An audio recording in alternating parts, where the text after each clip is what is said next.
Welcome to Dub Nation, the official show of the Utah Warriors of Major League Rugby. I am Jarom Jordan. He is Banksy, and we're ready for a game coming off a bye week, but I'm not sure we look as ready as Connor Burns with some of the latest Warriors spring and summer gear. That dude is jacked. Look at that. Sun's out, guns out. That's what it's all about, and you and I are not ready for that. I am not. When everyone's like, dude, get your beach bod ready, I'm like, I got my dad bod ready. I don't know what you're talking about. I don't care. Dad bod for life. My summer bod is whatever bod I have when I take my shirt off in the summertime. That's as far as it goes anymore. Coming up, maybe Banksy will take his shirt off. We're live on the Utah Warriors Facebook, Twitter, and YouTube accounts. Subscribe to the podcast version on Apple Podcasts, Spotify, and SoundCloud. Got any questions or comments? Go ahead and throw those in there. Here's what's on the show. Second half projections. What's going to happen? Who are the Warriors playing? Do they have a shot at the playoffs? We'll break it down.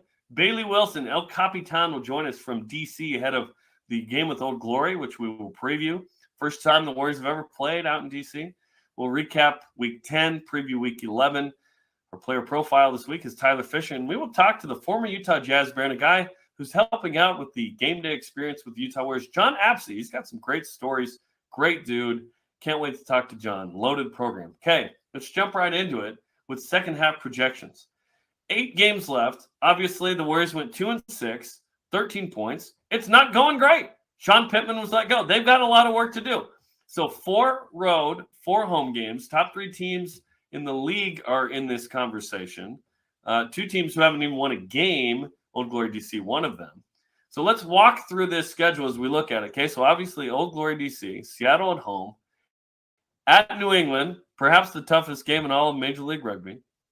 Home to Rugby ATL, at Houston, home to Austin, who's playing great, home to LA, at Dallas.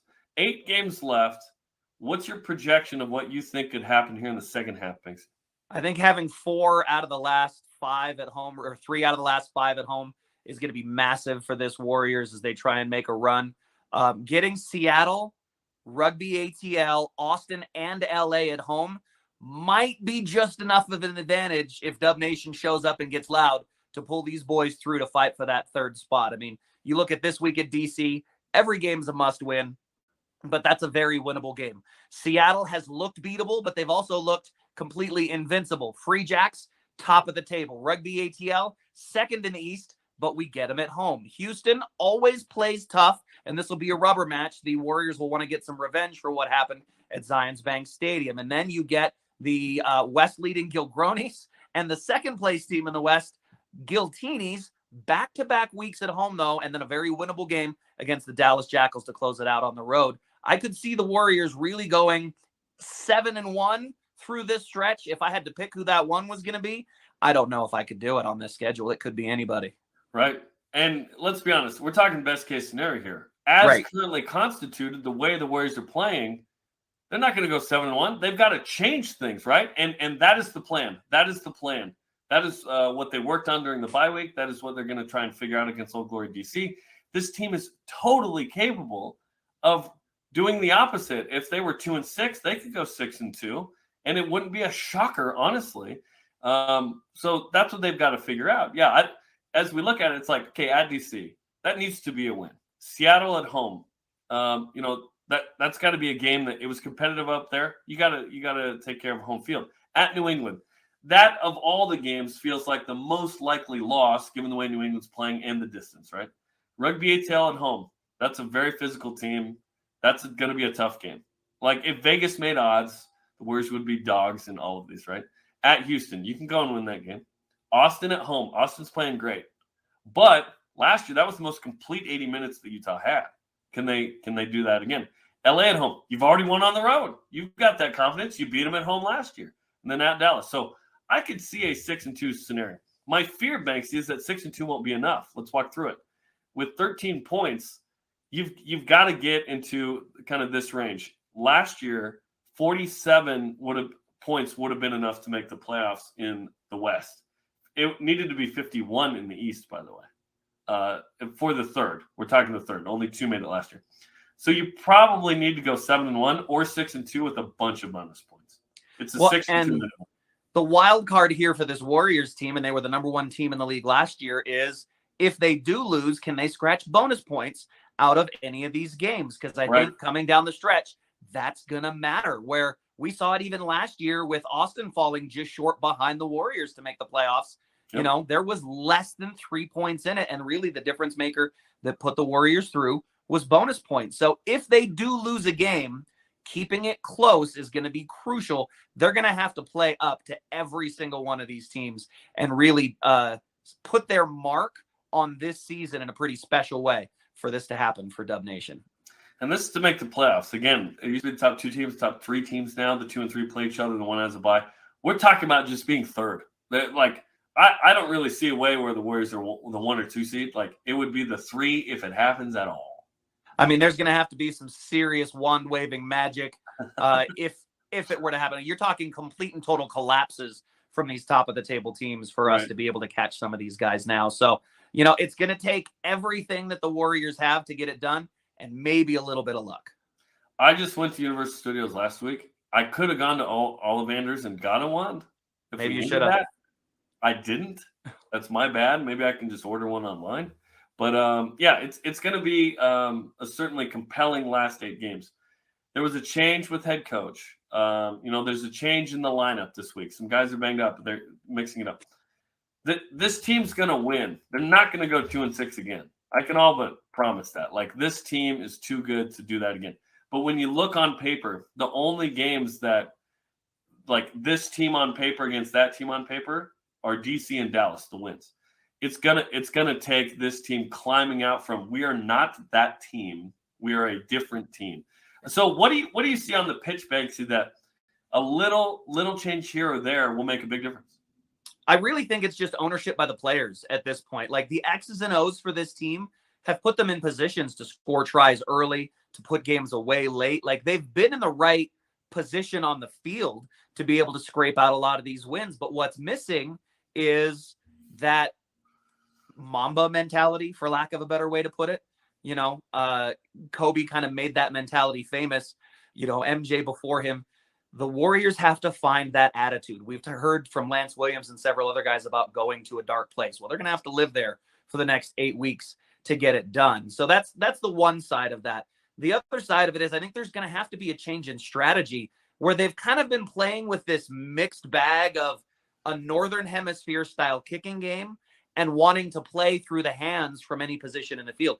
Those two are complete opposite mentally strategies to have to wrap your mind around. So these Warriors are going to have to be fearless in playing with the ball in hand from any position on the field, inside their own 22, or, you know, being ruthless in the opposition's 22 to get wins. It's going to take a full pull from all, what do we got, 30 guys on the roster?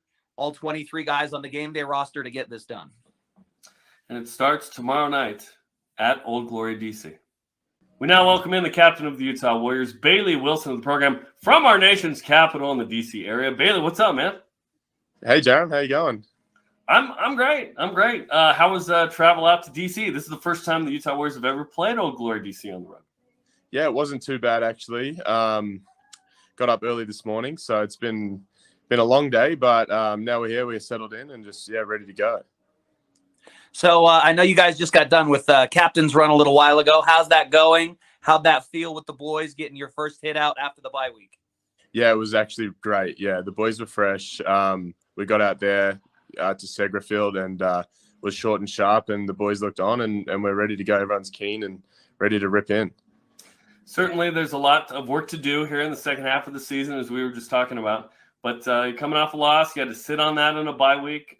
Sean Pittman was let go. So how is this team moving on? As you know, you've got a lot of work to do here in the second half of the season. Yeah, look, we just try to reflect on the last 8 weeks over the bye week, and then just really look forward to the next 8 weeks, week by week. We just got to try to stay tight as a group, just keep building, keep that chemistry getting tighter and closer, and just, take it week by week. So talk about some adjustments since we've kind of seen the lineup. I don't even know if they've told you yet, but it just got posted to Instagram a little while ago.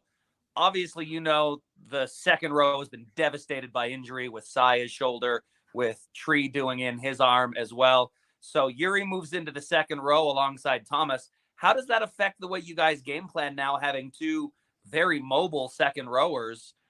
You're basically playing with 5 loose forwards now in that forward pack and a front row. Yeah, exactly. We've also gone with a 6-2 split as well. So, we're going to be very physical tomorrow when we get out there. The boys are going to be looking to get some work in. A lot of touches early on from the boys, especially in the second row. Having that extra mobility there as flankers is just going to help us. And, we're looking forward to it. It's going to be a great game, very physical one. And, DC are a great team. They're going to put up a great fight, and it'll be a good game. Talking to Bailey Wilson, captain of the Utah Warriors. Old Glory DC is interesting, Bailey, because you look and you see 0-9, but I look at that roster and I look at some of the games they play. They're a good team. I don't know how they haven't won, but what has your attention from Old Glory DC? Yeah, definitely. They've been putting up a good fight against a lot of teams, so we don't want to underestimate them at all. They're going to be looking at us and where we're at on the table, and they're going to think they're going to be coming after us. So we know that, and we've prepared for it. We're ready for it. We've had a week off. We're just ready to get out there on the field and show what we can do. Sorry, boys, I missed all of that. I think I may have dropped out for a little bit, so I have no idea what we were talking about. It was compelling and rich content about Old Glory DC. You're good.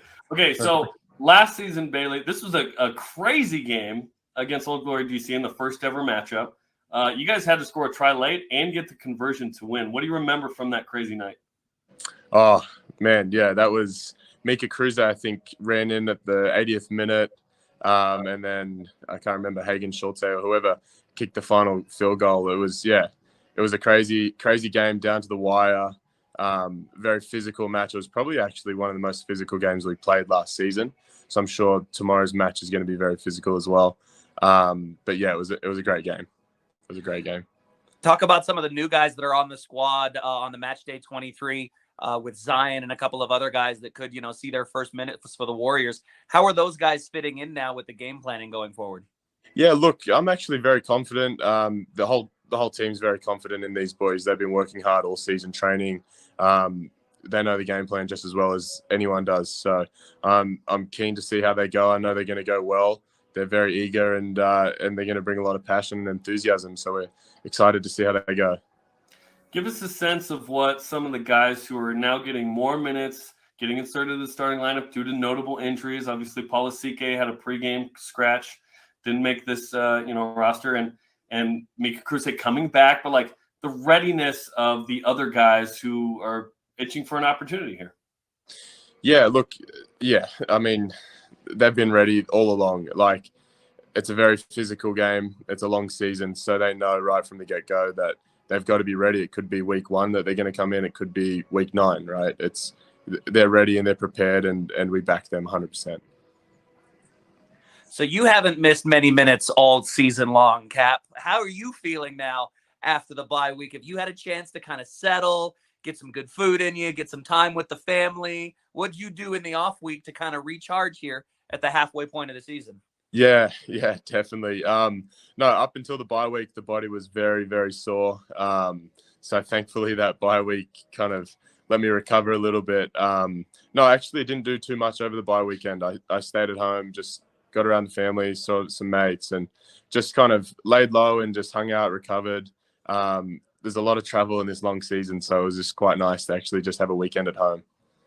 Paul Mullen got engaged. That was the biggest news of the bye week, right? Yeah, definitely. That's awesome for him. Boys have been waiting for him for a while to do that, so it's exciting. Has he seen and gone on more hikes than even the Utahns on the team? I think he has. He gets out quite frequently.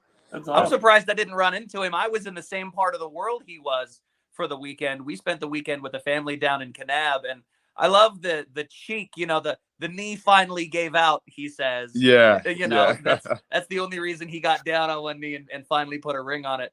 Good to see her make an honest man out of him, I think, is probably the right angle to take on I that agree. with Paulie, I agree with you. I agree with him. Even with his new haircut. Yeah. Right, which we've talked about with several players on the team and everybody about, like, you guys have like a wheel of punishment or whatever, right? You wore a dress coming back from a game this year, which was super fun. Maybe that was just a personal choice. I have no idea. Yeah, no, it was definitely the wheel.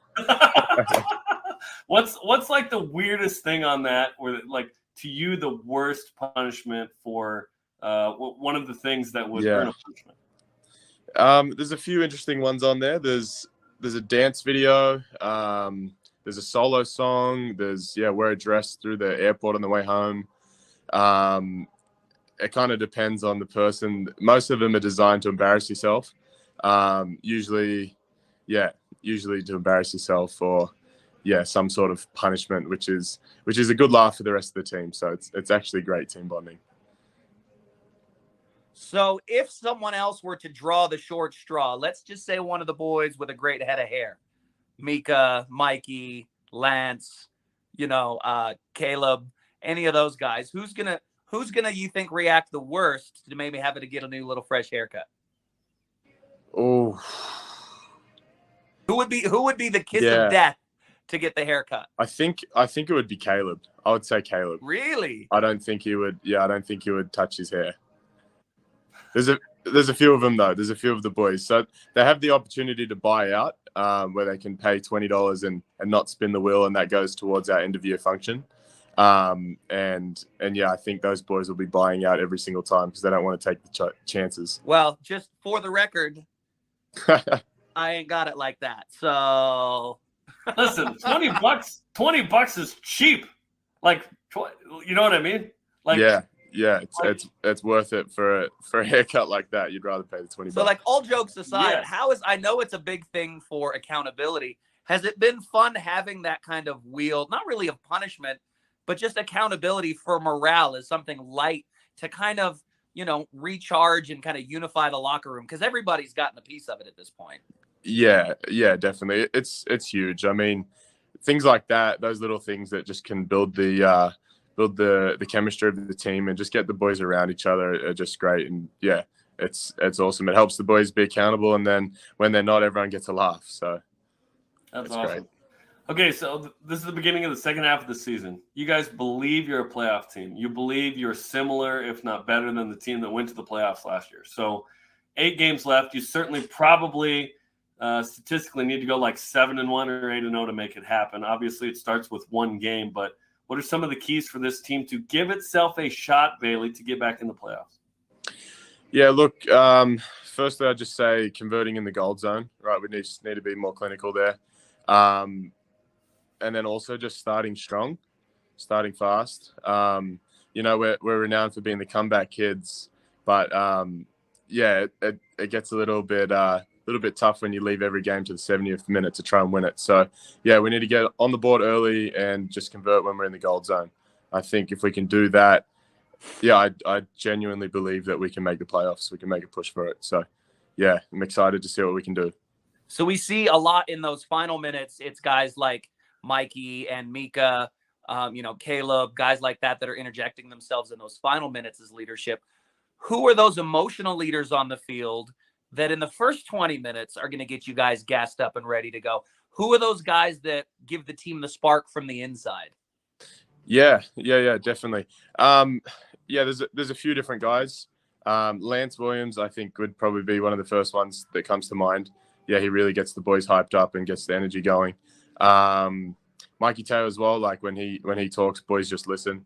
There's a few of the boys on the team that do a great job of just getting the energy going. But we need all 15, all 23 to be exact.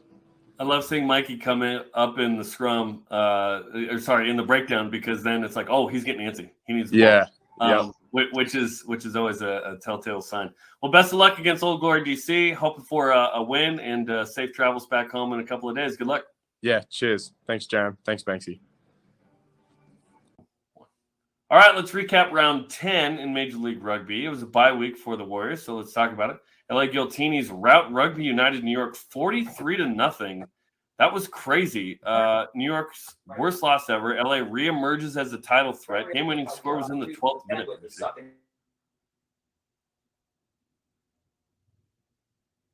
You having trouble still? All right, I think I'm back now. You're back. Okay, let's try again. Here we go. Okay, 3, 2, 1. All right, let's recap round 10. Warriors had a bye week, but let's talk about what happened. Toronto takes down Old Glory DC 32-27. Arrows nearly blew a 19-point lead, but we're playing down a couple of men, and we're pretty banged up in this one. It was a good showing from the Arrows. They're finding their form in the East and making a challenge out of it. Don't sleep on Old Glory DC. They've been close in a lot of matches. Right? We'll talk about it in a little bit. New England squeaks out a 2-point win versus Seattle. 6 wins in a row for the Free Jacks. And another big win for the East over a Western team and a contender in the West. So a great showing from New England. Okay, Houston dominates a depleted Dallas team 31-6. Dallas did not score a try on this one. Tough going for Dallas. They're still working on getting all the pieces right, and they'll get it to click. You know, I would be surprised if they go winless for an entire season. Rugby ATL doubles up NOLA. Rugby ATL is yet to lose ever to NOLA. 5 different Rattlers scored a try. Rattlers are looking like the Rattlers that the league is used to seeing, fighting for a top-of-the-table spot in the Eastern Conference. Big game in the West goes the way of the Austin Gilgronis, who beat San Diego 35-21. San Diego led this game 18-10 at halftime, but a 25-3 second-half onslaught wins it for AG. Gilgronis staying top of the table, only just over their, I mean, I don't know if they're not teammates. They're not, I mean, they're league mates. Are they ownership mates? Bedfellows? Dude. The teenies, the different gills. Yeah, different gills. What are they, fish? And LA beats New York 43-0. Game-winning score happened in the 12th minute. New York has never lost by that much. A thrashing and probably a statement putting the rest of the league on notice from the LA Guillotines. And it's been super fun watching Oreni Ai'i play and really start playing into form again. The guy's looking like he's in peak physical condition, throwing the ball around for the LA Guillotines at 42 years old. That's crazy. That's crazy. That'd be like if Tom Brady was still good. Okay. Wait. Andy's back. Let's check out the standings. Austin, 33 points. They're +4. In the West. Guiltini's up there. Guiltini struggled out of the game, but they're right there. San Diego in third. Houston on their tail, a point behind. Seattle right there. And, of course, the Warriors and Dallas. You're looking at the gap there. Third spot is the magic number to make the playoffs. So the Warriors have a lot of work to do, 13 points behind San Diego right now for that number 3 spot. It's an uphill climb, as we talked about. In the East, New England playing like the best team in the league right now. Rugby ATL right there. New York in third. Toronto not far behind. And then NOLA with 18. DC down there with 5 points, 0-9. We'll preview that matchup coming up in a moment this weekend with the Warriors. Loving to see the Free Jacks at the top of the table. They've really been the surprise of the league this year and playing fun rugby as well. Rugby ATL and New York, New Jersey, whatever you want to call them, playing good rugby, but they're all catching New England right now. Okay, let's check out round 11 in Major League Rugby. Warriors kick it off on a Friday night against DC. We'll preview that in a minute. Arrows hosting the Gold. Guiltinis hosting Houston, who beat LA earlier this year, by the way. Seattle, San Diego, pivotal game in the West, and then another Texas Cup game between Dallas and Austin. If I'm picking these matches, I'm going with a lot of the home teams there. Toronto's going to have an advantage. Dallas is going to struggle. I think Seattle's going to do really well. LA, I think, has the advantage over Houston in that situation. It might be tough for the Dallas Jackals to scrape anything significant against the Gilgronis, but this is an in-state rivalry game for them, so I expect they'll play up to that level of competition. 3 Eastern teams have byes. The other 3 play this week, so it's a lot of teams in the West playing. Okay, don't forget to register for our pregame Junior Warriors clinics. I saw it firsthand with Ashley Birch. She does such a great job with it. Children ages 5 to 14 can learn the fundamentals of rugby from Warriors players and coaches before a Warriors home match. Registration only $30, includes a 1-hour clinic, a Junior Warriors t-shirt, free parking, and 2 tickets to the corresponding Warriors home match. You might as well just do it for all the stuff you get, let alone the experience. Make sure you check that out on warriorsrugby.com to get a part of the Junior Warriors Clinic. Okay, let's preview the matchup with DC. Obviously, this is a game that Utah needs to win. They're 0-9, but it's Friday night, April 15th. Watch it on KMYU, stream it on KSLSports.com and the Rugby Network. Listen to Ashley and Banksy on ESPN 700, 960. Certainly, Old Glory DC, you stare at 0-9, Banksy, and you go, hey, that's a win.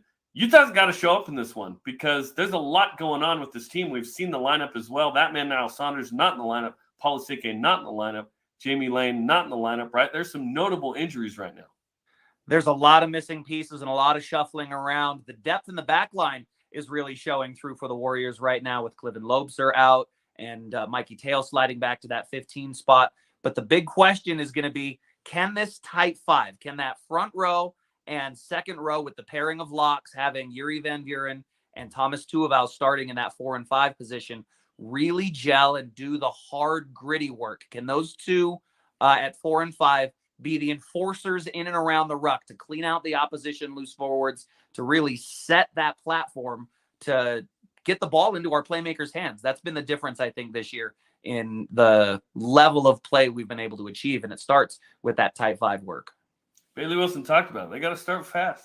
Stop trying to come back at the very end, right? A couple storylines in this one. Obviously, first game without Sean Pittman as the head coach.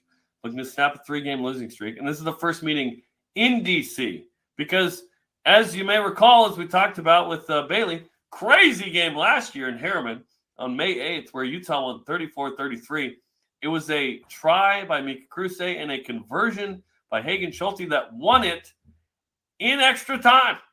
Will it be similar this time? Hopefully not. I think these are both teams with a lot to prove, right? Neither team, I think, feels like their record is reflective of the way that they've played this season. I know for the Warriors, that's definitely the case. Old Glory's got to be feeling much the same way, getting a lot of their playmakers back now and healthy with some returns to the starting lineup. So this should be a absolute brawl for respect, for dignity, if not for a chance to keep your season alive. Right? Yeah. Utah's got to have it if they have any shot, as we talked about. Like a 7-1 or 8-0 back 8 is kind of the only way that you make the playoffs at this point in the West. So Utah's certainly got to win this game. Okay, a couple players to watch. Oh, Threat Palama, what's up, homie? Former Utah Ute All-American. Always good to see him. Good dude. Corey Daniel had a couple of tries against Toronto last week, and then Danny Tusitala is one of the best scrum halves in the league. The Kiwi Tusitala starting at number 9 for Old Glory. The form of the team really runs through Danny. He's a scrappy player. He sees the field well, and he plays really quick. So expect for him to want to start quick and then get Threaten involved. He's a big bruising center. You're talking about a guy that's played at the international level in rugby as well as, in American football. So a ton of talent on that Old Glory side, but Threaten's return and then the play of Danny Tusitala, I think, are really going to dictate how Old Glory DC run in this match. It almost feels un-American to say that the Warriors are trying to go into our nation's capital and go get a victory. You know what I'm saying? Insurrection. I'm all for it. We don't want anarchy here. Come on. Yes, we do. Massive in this game we do. You're right. Dogs and cats living in this together, game we do. Complete and total chaos. It's what we want. Only Friday night. George Washington, you're going down, bro. Okay, South African center Tyler Fisher, a physical center for the Utah Warriors last couple of years, been a staple among the backs last couple of seasons for Utah. Here's what his teammates and coaches have to say about him in this week's player profile. Okay, reaction. Here we go. 3, 2, 1. I would not want to tackle that man when he comes storming down the sideline. That guy is such a rock in that center pairing for the Utah Warriors. Incredible on defense, covers 2 gaps like it's nothing. And then, you run for 60 minutes and you get tired, and all of a sudden you look up and here comes Tyler Fisher at 6'2", 6'3", probably pushing 240, 250. And your body just says no when that guy's running at your gap. There's just not a lot you can do. He's found some form with the ball in his hand again this year. So really good things happening for Tyler Fisher. I'm excited to see him continue his run. Had a really nice run against LA late in that game that helped in that win, which was awesome, especially at the end of the first half. Well, the Warriors team store has a ton of awesome 2022 gear. If you want all the latest, make sure you get it, including the new sideline apparel from Paladin. Get your hands on it by going to shop.warriorsrugby.com and make sure that you've got all the best kits in Major League Rugby. The absolute best looking kit in Major League Rugby from any club, from any city, at any level. Make sure you rock the 4 stripes and the red and black for your Dub Nation, baby. Mason, you can just cut it when I ended right there. Yeah. Because we go into the John. Just throw up we'll just need the and John. then throw up the thing there and go. Good. Yep. Okay. That was 10 minutes. So we are down to. And I dropped out again in the middle of that. I don't know if you could tell, but. No, I couldn't. Good job. I dropped. The graphic went up. I completely dropped out. It buffered. I came back and you were talking.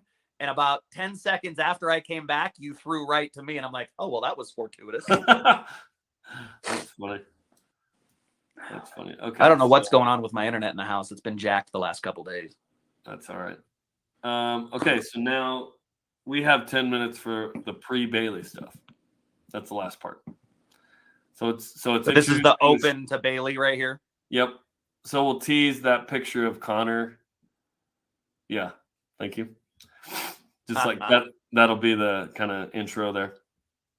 And then, show rundown. And then we're doing second half projections. So we'll kind of walk through the games and like the nuances and like, all right, what needs to happen with points and whatnot. Kind of look at the schedule. Yep. So we needed to get to 48, we could probably go for 8 minutes and be okay. Yeah. Okay. Awesome. All right. Here we go. Okay, intro in 3, 2, 1. Welcome to Dub Nation, the official show of the Utah Warriors of Major League Rugby. I am Jarom Jordan. He is Banksy, and we're ready for a game coming off a bye week, but I'm not sure we look as ready as Connor Burns with some of the latest Warriors spring and summer gear. That dude is jacked. Look at that. Sun's out, guns out. That's what it's all about, and you and I are not ready for that. I am not. When everyone's like, dude, get your beach bod ready, I'm like, I got my dad bod ready. I don't know what you're talking about. I don't care. Dad bod for life. My summer bod is whatever bod I have when I take my shirt off in the summertime. That's as far as it goes anymore. Coming up, maybe Banksy will take his shirt off. We're live on the Utah Warriors Facebook, Twitter, and YouTube accounts. Subscribe to the podcast version on Apple Podcasts, Spotify, and SoundCloud. Got any questions or comments? Go ahead and throw those in there. Here's what's on the show. Second half projections. What's going to happen? Who are the Warriors playing? Do they have a shot at the playoffs? We'll break it down. Bailey Wilson, El Capitan, will join us from D.C. ahead of the game with Old Glory, which we will preview. First time the Warriors have ever played out in D.C. We'll recap Week 10, preview Week 11. Our player profile this week is Tyler Fisher, and we will talk to the former Utah Jazz Bear, and a guy who's helping out with the game day experience with Utah Warriors, Jon Absey. He's got some great stories. Great dude. Can't wait to talk to John. Loaded program. Okay, let's jump right into it with second half projections. 8 games left. Obviously, the Warriors went 2-6, 13 points. It's not going great. Sean Pittman was let go. They've got a lot of work to do. So 4 road, 4 home games. Top 3 teams in the league are in this conversation. 2 teams who haven't even won a game. Old Glory DC, one of them. So let's walk through this schedule as we look at it. Okay, so obviously Old Glory DC, Seattle at home, at New England.